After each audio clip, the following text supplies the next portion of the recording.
एक ऐसी चोरी की कहानी है जिसे कहते हैं कि डायमंड की चोरी। इस सदी की शायद सबसे बड़ी डायमंड हाइस्ट। एक ऐसी चोरी जिसकी फुल प्रूफ प्लानिंग की गई और इस चोरी का जो मास्टरमाइंड था उसकी तो कहानी कहने ही क्या। इटली का रहने वाला वो शख्स जब छोटा था और कहते हैं कि बिल्कुल बच्चा 2-4 साल की उम्र होगी, पड़ोस के एक शॉप में गया और वहाँ से कुछ लेकर आना था और वो उस वक्त कई सौ रुपए उस दुकान से चुरा कर ले आया। दुकानदार को थोड़ी नींद आ गई और उसने उसके गले पे हाथ मारा और पैसा ले आया। माँ ने उसे डांटा भी। स्कूल गया तो टीचर के पैसे चुराने लगा, कॉलेज गया तो साथियों के और बाकी लोगों की चीज़ें चुराने लगा और उसे चोरी करना बुरा नहीं लगता था बल्कि मज़ा आता था। फिर पता नहीं क्या हुआ कि वो जब गुजरता था कहीं ज्वेलरी शॉप से तो उसे सोने चांदी हीरे बड़ी अपनी तरफ खींचते थे। तो उसने कहा कि ये पैसे वैसे चुराने का मतलब नहीं है, यही गहने चुराओ। उसके बाद उसने इटली के अलग अलग वो शहरों में जाता, किसी एक डायमंड शॉप को देखता, उसके सबसे करीब एक गेस्ट हाउस या होटल में रुक जाता और फिर वहाँ पर वो ख़रीदार बन के जाता और उसी दौरान में वो अपनी नज़रों से सब कुछ भांप लेता और फिर जैसे ही मौका देखता रात के अंधेरे में शॉप बंद और वो दुकान पर हाथ साफ कर देता। उसके बाद वहाँ से निकल लेता, कभी भी एक शहर में नहीं टिका।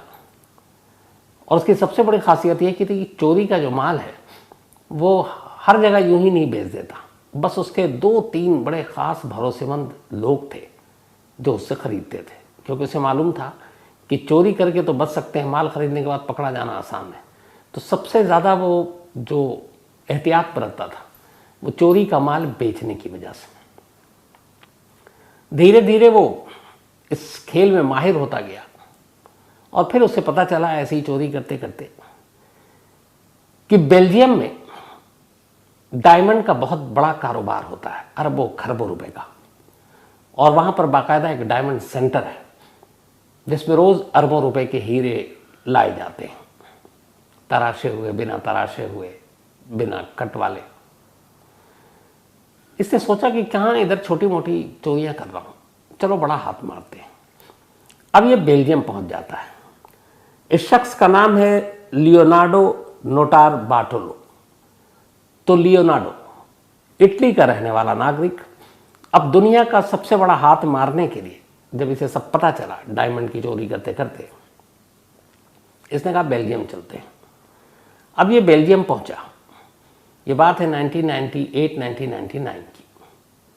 बेल्जियम जाने के बाद पैसे खासे अच्छे खासे चोरी के इसके पास तो थे ही थे। वहाँ पे एक एंटवर्प डायमंड सेंटर है, कहते हैं दुनिया का सबसे मशहूर और जहाँ पर अरबों खरबों रुपए के डायमंड होते हैं। तो एंटवर्प डायमंड सेंटर ये बेल्जियम में है और बहुत ही भीड़ भाड़ वाली जगह पर है। एक पूरी बिल्डिंग है और वहाँ पर डायमंड का कारोबार होता है। दुनिया भर से लोग आते हैं बेशकीमती हीरे लेने बेचने और दिन भर कारोबार होता है। और जब रात को ये बंद होता है तो उसी बिल्डिंग के नीचे बेसमेंट में 2 मंजिल है। उन 2 मंजिला बेसमेंट ज़मीन के अंदर जो 2 मंजिल है वहाँ पे सारे ये डायमंड और उसके साथ गोल्ड ये सब एक तिजोरी में रखे जाते थे। इस बिल्डिंग की खासियत ये थी कि एक तो सीसीटीवी कैमरा, जगह जगह सेंसर अलार्म, यहाँ तक कि एक ऐसा सेंसर कि अगर आप वहाँ गए तो आपके बॉडी के टेम्परेचर और तापमान से भी वो बजने लगेगा, तो सिक्योरिटी अलर्ट हो जाएगी। जो इन्होंने जहाँ पे सारे डायमंड रखते थे उसके बाहर एक बहुत भारी और मोटा लंबा चौड़ा स्टील का एक गेट था। कहते हैं कि इस गेट को इस तरीके से बनाया गया था कि अगर कोई घुस भी जाए चोर और उसको ड्रिल करके काटे तो उस गेट को काटने में 8 घंटे लगेंगे। अब 8 घंटे तक तो कोई काटता नहीं रहेगा, पकड़ा जाएगा।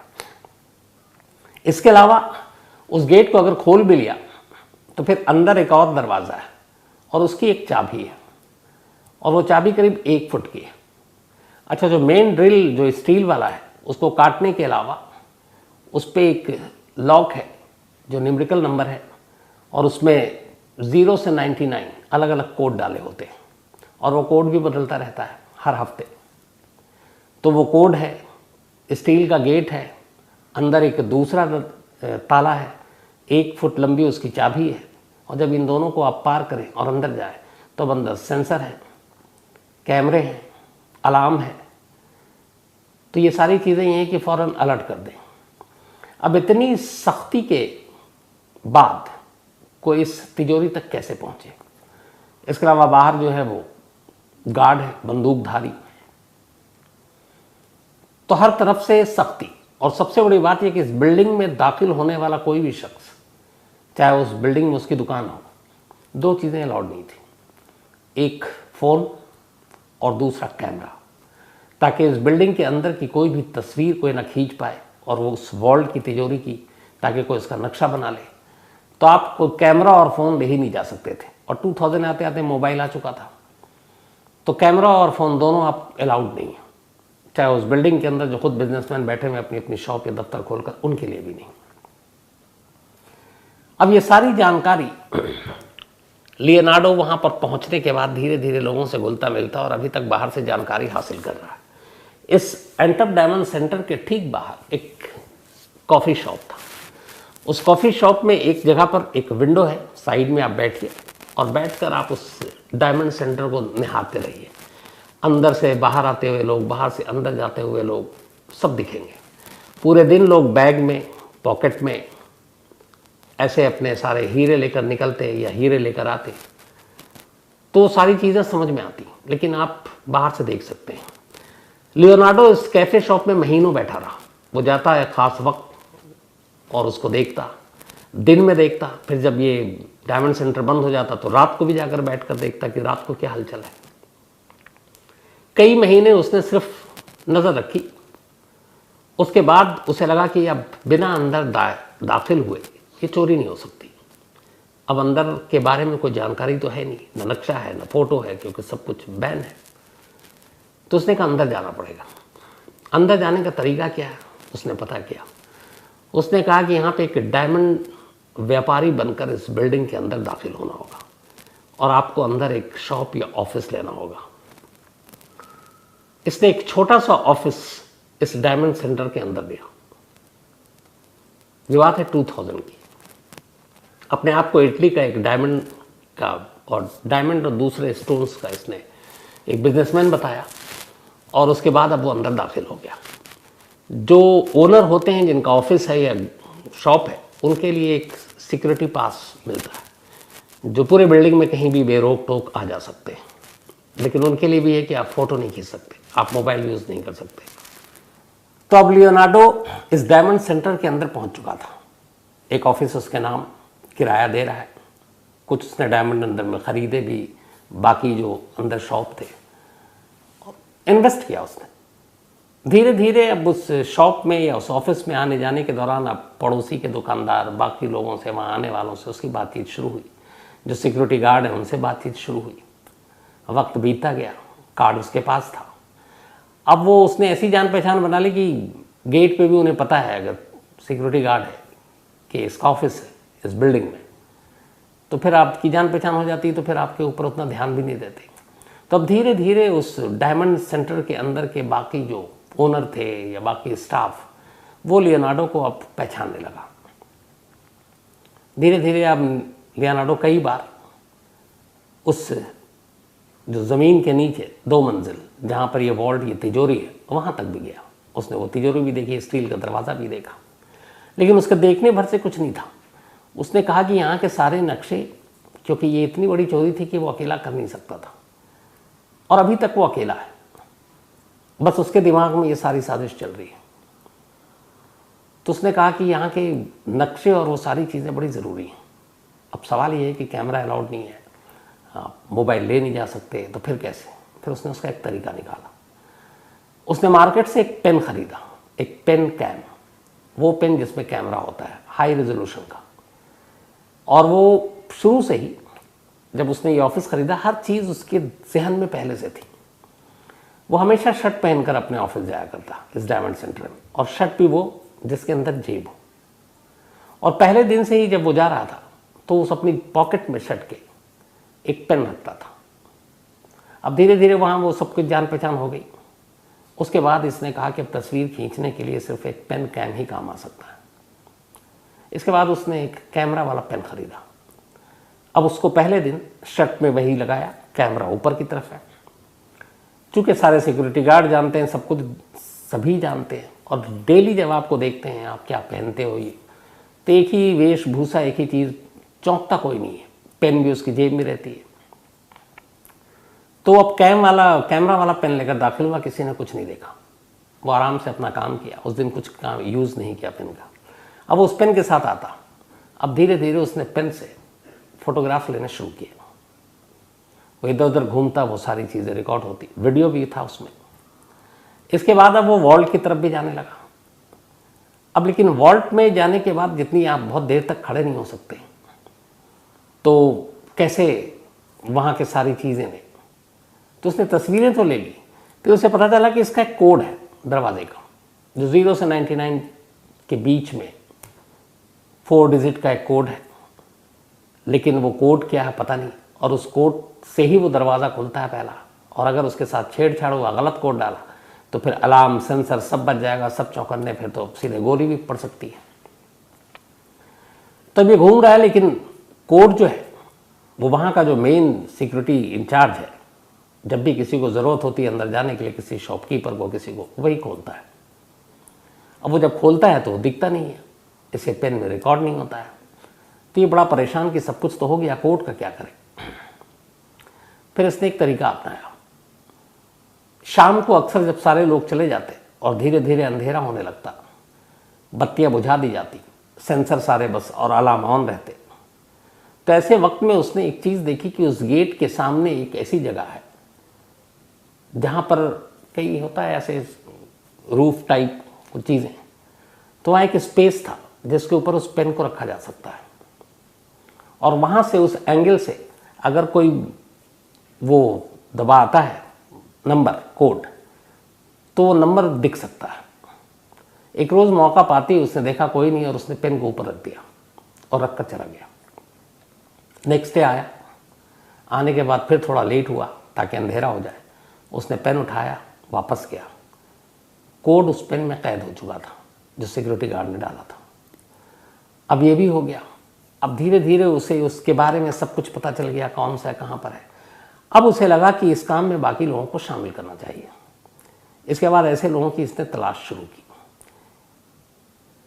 4 लोग इसे मिले और चारों अलग अलग फील्ड के माहिर। उन चारों को इसने अपनी पूरी प्लानिंग बताई और चारों इस काम को करने के लिए राजी हो गए। ये जो 4 लोग थे, इन चारों के इसने कोड नेम रखे थे। आपको याद होगा मनी हिस्ट जैसे शहर के नाम पर रखा था, तो इसमें भी इसने हर एक के अलग अलग नाम रखे थे। और वो नाम कुछ ऐसे थे कि एक का नाम था मॉन्स्टर, एक का नाम था स्पीडी। स्पीडी वो शख्स था जो इलेक्ट्रीशियन भी था और ऐसी चीज़ों को अलार्म वलार्म इन सबको डिसअलार्म करने में माहिर था, और बहुत तेज़ी से, इसलिए इसका नाम रखा था इसने स्पीडी। द मॉन्स्टर ये काफ़ी हेवी था, मतलब कद काठी से भी मजबूत था, और ड्राइविंग भी बड़ी अच्छी आती थी, भाग सकता था। और ये ताले वाले का भी थोड़ा एक्सपर्ट था, ऑलराउंडर था। एक था द जीनियस। जीनियस का काम था खासतौर पर, एक तो अलार्म वाला हो गया था स्पीडी, सेंसर को खराब करना या रोकना, तो तीसरा जीनियस, और चौथा था द किंग ऑफ की, चाबियों का राजा। ये सबसे ओल्ड मैन था, मतलब इसकी उम्र होगी करीब 60 साल। दुनिया का कहते हैं कि कोई भी ऐसा ताला नहीं जो किंग ऑफ की नहीं खोल सकता। तो ये चारों अपने अपने काम के महारथी, और इन चारों को उसने कहा कि शायद दुनिया की सबसे बड़ी चोरी होगी, कामयाब हो गए तो 7 पुश्ते हमारी बैठ कर खाएंगे, लेकिन हमें काबिल लोग चाहिए। इन चारों को उसने सिलेक्ट किया। अब ये 4 और लियोनार्डो 5। अब इनको चाहिए था एक और लोकल शख्स जिसकी शहर के अंदर एक तिजोरी का शॉप हो। ढूंढना शुरू किया गया। एक लालची मिला और उसके पास सारी तिजोरियां थी। उसने उसको भी अपने इस काम में शामिल किया, लेकिन ये नहीं बताया कि काम करना कब है। अब इसके बाद जो उसके पेन में सारी तिजोरी की तस्वीरें और वीडियो कैद हुई थी, वो सारी चीज़ें उसने उनको दिखाया, उस तिजोरी एक्सपर्ट्स को। उसके बाद उसका एक रिप्लिका, एक बिल्कुल हूबहू वैसी ही एक तिजोरी तैयार हुई, विशालकाय स्टील की, एक बड़े से गोदाम के अंदर वो तैयार किया गया उसी वीडियो और तस्वीरों के ज़रिए। एक रोज़ जब लियोनार्डो पहली बार पहुंचा उस तिजोरी को देखने तो चौंक उठा। उसे लगा कि वो सचमुच उस रियल तिजोरी के पास खड़ा है। अब उसमें यह हुआ कि सारे नंबर लगाए गए, वैसे ही कि आध घंटे से पहले वो ड्रिल से कटेगी नहीं।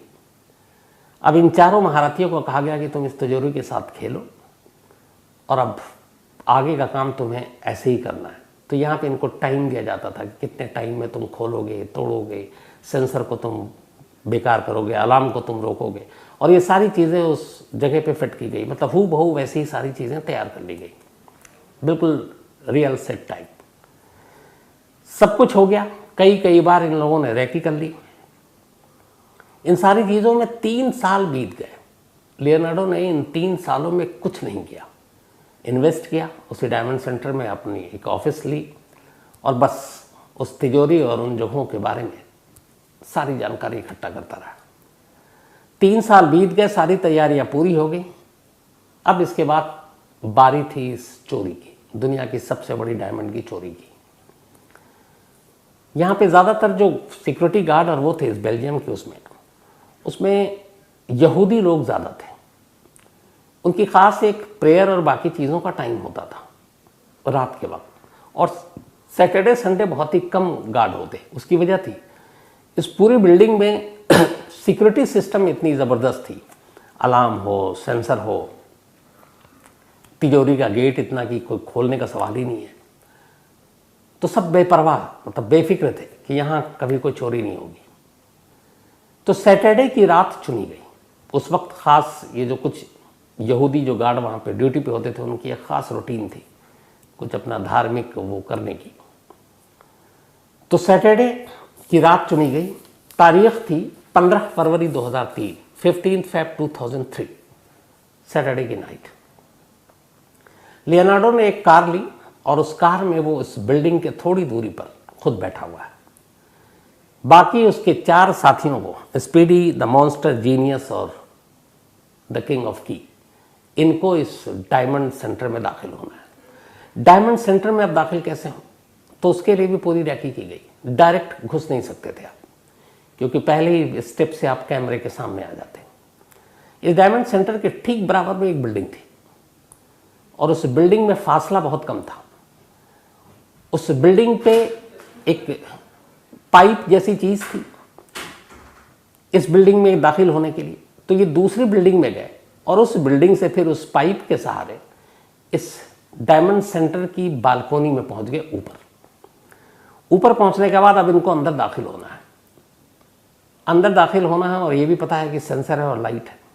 तो सबसे पहले जो ये तय हुआ था वो ये कि अंदर दाखिल होते ही आपको सबसे पहले उस जगह की लाइट बंद करनी है जहां पर तिजोरी है, नीचे दो मंजिला है,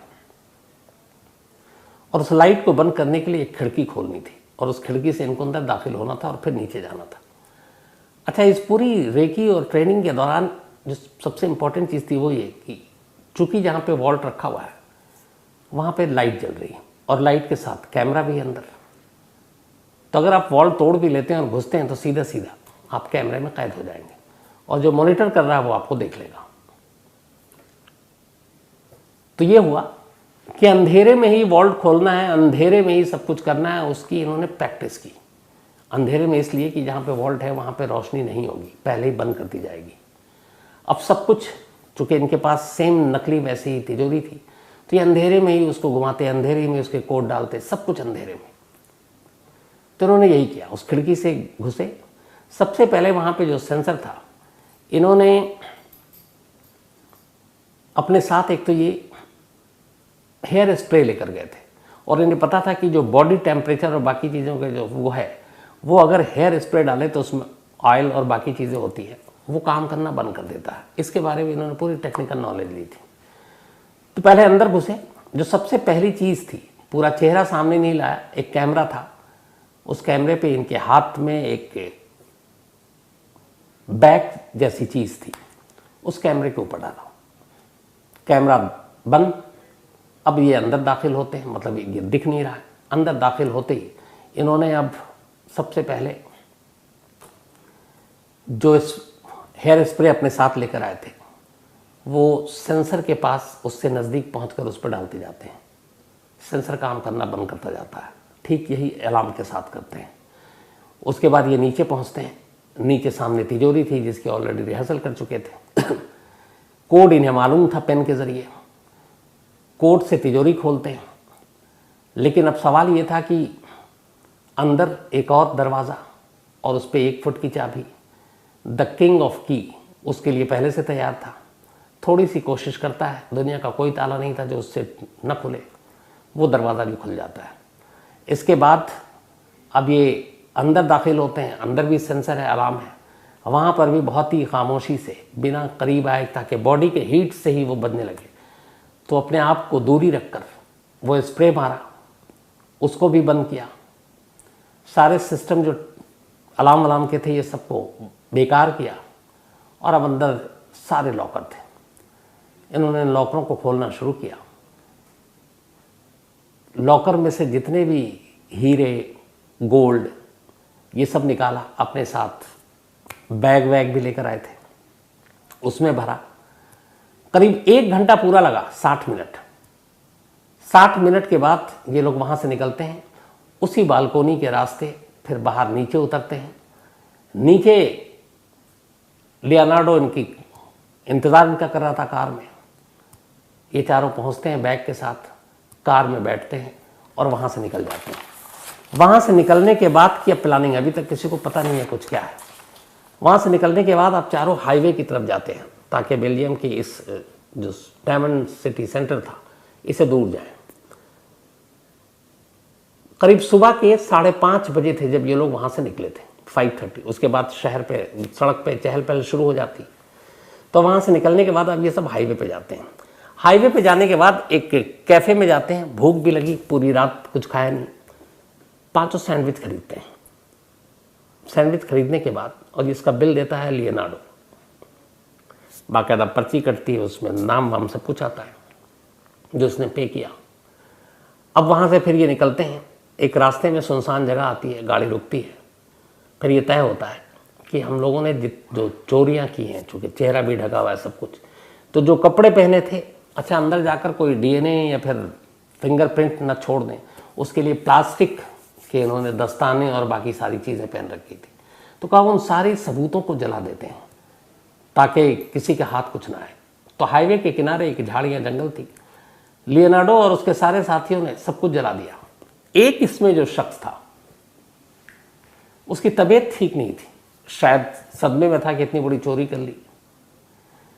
तो ये सब जलाकर चले आए। उससे कहा कि तुम भी जला कर आओ। इसने कहा आता हूँ। आधा सैंडविच जो है इसने खाया नहीं, वहीं पे छोड़ दिया। और बाकी कुछ चीज़ें जलाई, कुछ इसने छोड़ दिया। इसको जल्दी भागना था और कुछ घबराहट हो रही थी। इसने कहा इस जंगल में आकर इन चीज़ों से कौन हमारा पता लगाएगा। और उसने बिना जलाए हुए वहाँ से निकल गया, चला गया। अब ये लोग सब अलग अलग। अब इत्तेफाक से सुबह हुई। इस चोरी की खबर पूरे देश में पता चला। 8 अरब रुपए के डायमंड चोरी हुए थे और डायमंड के साथ कुछ गोल्ड थे और कुछ स्टोन थे बहुत महंगे। 8 अरब रुपए, 8 अरब, पता नहीं कितने जीरो लगते हैं। अब हंगामा मच गया। ये लगा कि बहुत सारे बिजनेसमैन तो बर्बाद हो गए।